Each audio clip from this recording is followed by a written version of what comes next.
Bibiliya mu Kinyarwanda, Bible mu Cyongereza, Bible mu Gifaransa, Bibiliya mu Giswahili. Nyemerera dufate iminota 10 dusesengure iki gitabo gishidikanywaho n'abantu benshi. Bamwe bavuga ngo ni ukuri, abandi bati si ukuri, abandi bati kiravangiye, abandi ngo cyanditswe n'abantu, abandi ngo cyanditswe n'Imana, abandi ngo ni ijambo ry'abantu, abandi ngo ni ijambo ry'Imana. Ese mu by'ukuri ko abantu bakivugaho byinshi, icy'ukuri ni ikihe? Ndaje tubisobanure neza. Ariko se ubundi reka twibaze, ijambo Bibiliya, Bible, ryakomotse mu ruhe rurimi? Rivuga iki se? Risobanuye iki? Ryatangiye gukoreshwa ryari? Iri zina cyangwa iri jambo riva mu rurimi rw'Ikigiriki. Ni Ikigiriki gikomeye bita Koine Greek. Iki ni Ikigiriki gifatwa nk'ururimi rugira amagambo menshi gusumba izindi ndimi zose ziba ku isi. Izina Bibiliya rero rikomoka muri iki Kigiriki cyo mu bwoko bwa Koine, aho bavuga ngo Biblia, cyangwa babishyira mu buke bakavuga ngo Biblion, bishatse gusobanura ngo imizingo, scrolls, cyangwa ibitabo. Bifitanye isano n'ijambo ryo mu Gifaransa bavuga ngo bibliothèque, aho mu Cyongereza bavuga ngo library, isomero cyangwa inzu y'ibitabo. Ni ukuvuga ngo rero Bibiliya si igitabo, ahubwo ni ikusanyirizo ry'ibitabo riri mu gitabo kimwe. Muri make, Bibiliya ni ibitabo mu gitabo. Bibiliya ni ibitekerezo by'Imana, Imana yashimye ko byandikwa ikoresheje abagaragu bayo, ari bo intumwa ndetse n'abahanuzi. Bibiliya ifite ibice bibiri, icyo twita isezerano rya kera n'isezerano rishya. Ibyo byose byanditswe mu ndimi zitandukanye. Duhereye ku isezerano rya kera ryanditswe mu kirimi cy'Igiheburayo. Iki ni ikirimi cyatangiye gukoreshwa cyane n'abantu bakomoka mu muryango w'umuhungu wa Nowa witwa Shemu. Bari batuye aho bita Mesopotamiya. Ubu uyu munsi tuvugana ni mu gihugu cya Iraq. Isezerano rya kera ryanditswe mu myaka isaga 1000, kandi 99% by'isezerano rya kera byanditswe muri iki kirimi nababwiye cy'Igiheburayo cyavugwaga n'abantu bo mu muryango wa Shemu bari batuye ahitwa muri Mesopotamiya. Usibye ibice bikeya by'ubuhanuzi bwa Ezira ndetse na Daniyeli, ndetse n'umurongo umwe ugaragara mu gitabo cy'umuhanuzi Yeremiya, nibyo byanditswe mu kirimi twita Ikinyarameya, Aramaic. Ikinyarameya cyabaye ururimi rusange rwavugwagwa n'Abisirayeli mu gihe cya Yesu, ndetse amwe mu magambo y'Ikinyarameya yakoreshejwe mu butumwa bwiza uko ari bune mu isezerano rishya. Ni ukuvuga ngo Matayo, Mariko, Luka, Yohana.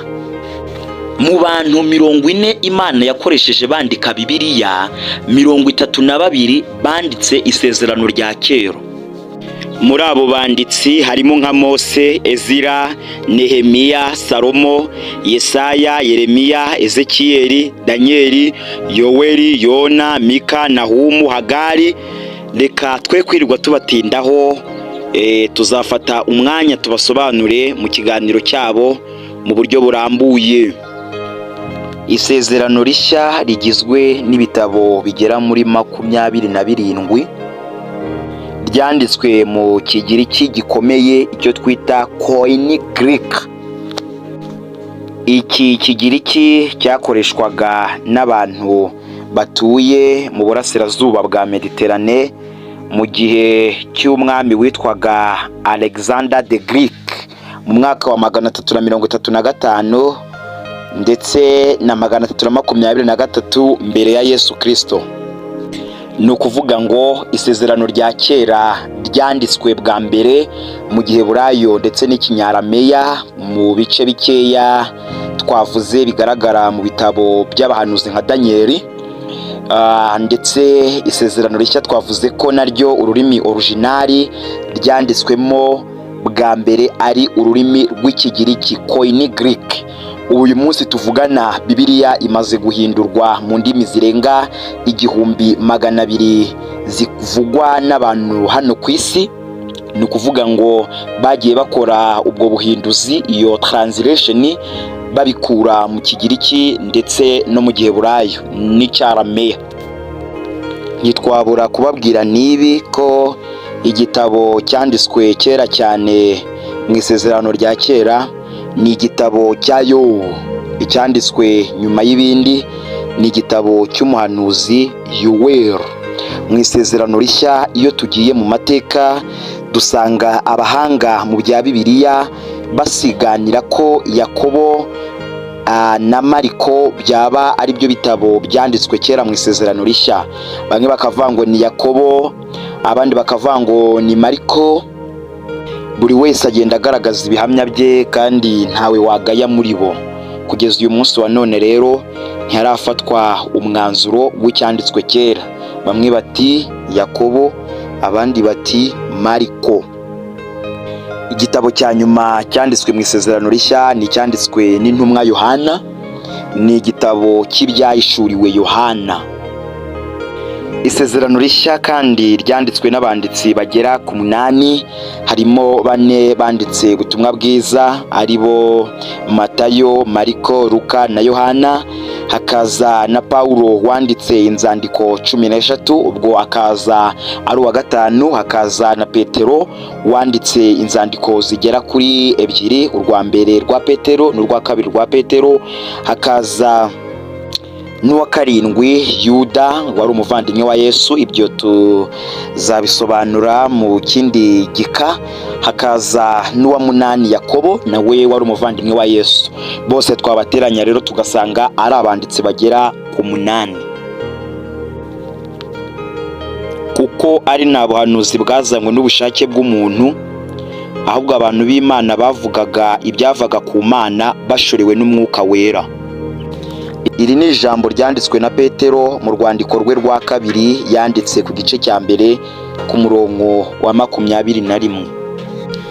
Ahamya neza ko ibyanditswe muri iki gitabo cya Bibiliya, nubwo Imana yakoresheje abantu nk'ibikoresho cyangwa nk'imiyoboro yo kunyurizamo ibyayo, ntabwo yari imitekerereze y'abantu, ntabwo bwari ubwenge bw'abantu, ntabwo yari imipangu y'abantu, ahubwo babaga bashorewe n'Umwuka Wera.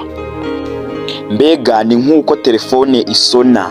Iyo telefone bayihamagaye igasona, ntabwo iba isonye ku bwayo, ahubwo uyihamagaye niwe uba utumye isona, bigatuma uwo ari guhamagara abyumva. Babaye rero nka telefone, bahamagarwa n'Imana. Ibahamagaye rero barasona, kuko ari twebwe Imana yandikiye, natwe twumva ko duhamagawe. Murakoze. Iki cyari igice cya mbere kuri Bibiliya. Tuzakomeza ku munsi w'ejo. Imana ibahe umugisha mu izina rya Yesu.